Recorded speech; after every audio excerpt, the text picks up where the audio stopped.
Bienvenue sur la chaîne Article 6 dont le but est de faire connaître l'article 6 de la Déclaration des droits de l'homme et du citoyen de 1789 qui s'affiche à l'écran et, comme je le dis au début de chaque vidéo, l'objectif de cette chaîne est d'interpeller un maximum de personnes sur l'importance que cet article, qui fait partie de notre Constitution, a à être respecté. Au passage, un petit clin d'œil à l'Association française de citoyenneté. Je vous mets le lien en description. Allez voir, ça vaut le coup. Donc cette fois-ci, je ne vous lirai pas l'article, mais je vous interpelle sur l'action de l'administration et de la police. Vu que personne ne vote, je pense que vous n'êtes peut-être pas habitué à donner votre avis. Je me suis évité un travail inutile et je vous annonce que désormais les commentaires sont là pour ça. Je vais donc donner mon avis de manière très péremptoire puisque je cite la loi. Aujourd'hui, il pleut des PV en France, je ne sais pas si vous avez vu, et la dernière trouvaille pour faire du fric, c'est de pruner les personnes qui paient leur péage avec leur téléphone. Comme si le fait de payer avec une CB serait différent. Donc on va commencer par citer la loi, et je rappelle que selon l'article 6 des droits de l'homme et du citoyen, inclus dans notre Constitution, la loi est la même pour tous. C'est-à-dire que la personne morale administration et les personnes physiques qui la composent n'y échappent pas non plus.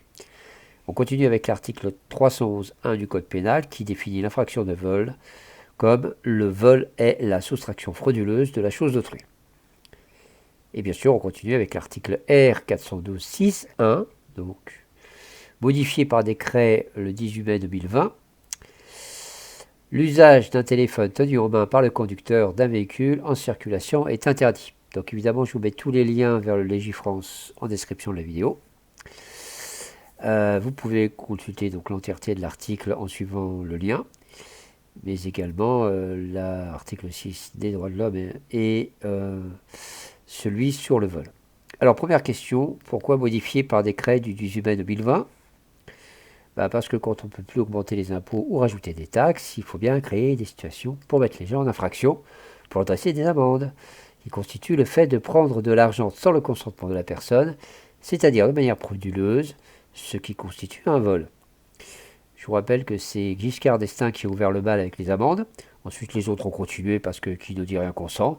Sarkozy a même automatisé ce business très juteux. Hein. Et aujourd'hui, ça pleut, pleut des amendes en France. Donc, pour revenir au téléphone, même dans un embouteillage, même sur la route motorisée, même pour payer un péage, alors qu'il n'y a à évidence aucune différence si vous payez avec votre CB, vous pouvez avoir une amende de 90 € et 3 points au moins. Alors, est-ce légal et normal ? Eh bien, je vous pose la question différemment. En vertu de l'article 6 des droits de l'homme, la loi est l'expression de la volonté générale.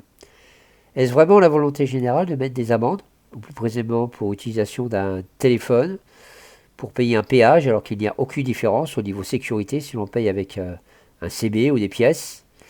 Est-ce normal que le décret ait été fait sans aucune consultation de la population, violation de l'article 6 des droits de l'homme, la loi est l'expression de la volonté générale ?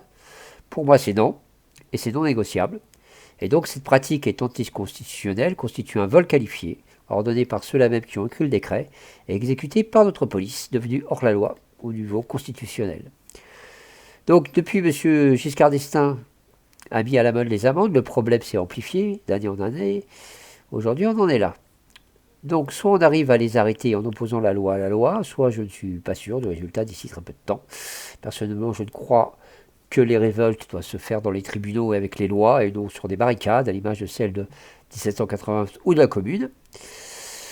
Mais si on ne les arrête pas, je ne sais pas ce que ça peut donner. En tout cas, merci pour votre écoute, merci de partager un maximum, de vous abonner, de mettre un pouce, si possible, un commentaire et votre avis pour faire monter et faire connaître la chaîne. Je ferai d'autres vidéos dans le même genre qui apporteront plus d'exemples et plus de détails sur ce problème de violation des droits de l'homme et plus précisément de son article 6. En attendant, bonne semaine. Surtout, prenez bien soin de vous et on se dit à bientôt.